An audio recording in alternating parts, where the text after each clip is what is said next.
quoi une émotion?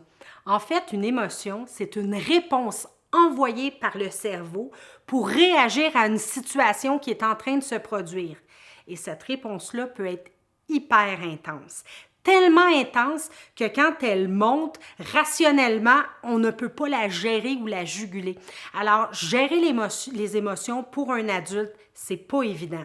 Alors, imaginez pour un enfant immature qui comprend pas du tout ce qui se passe, puis toutes ces émotions-là montent, il sait pas quoi en faire, puis ça peut rapidement virer au désastre ou à la crise.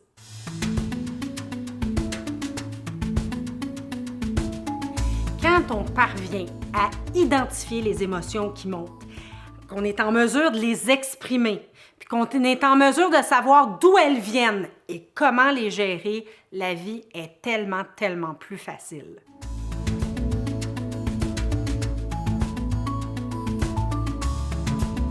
Comment gérer les émotions?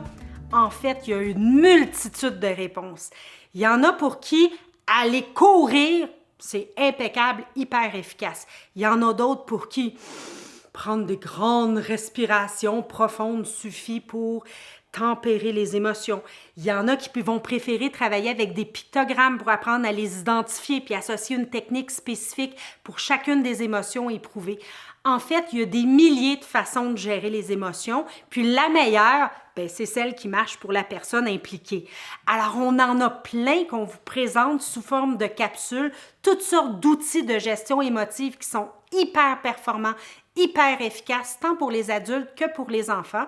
Vous n'aurez qu'à fouiller allègrement sur le site dans la section « Outils de gestion émotive ».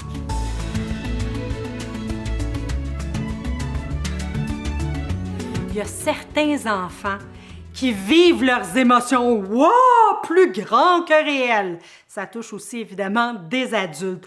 Tout est immense quand ils ont de la peine. Ils ont de la peine. Ils s'enfoncent dans une espèce d'océan ou de trou noir de peine abominable.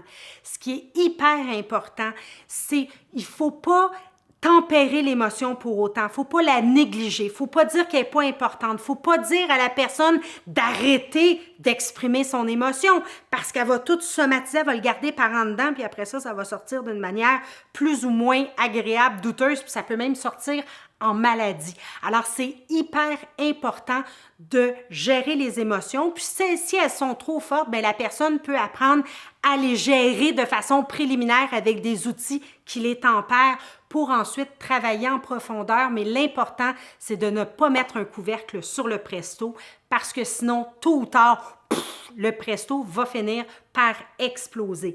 Alors, vaut mieux gérer au fur et à mesure, mais jamais dire « il n'y a rien là ».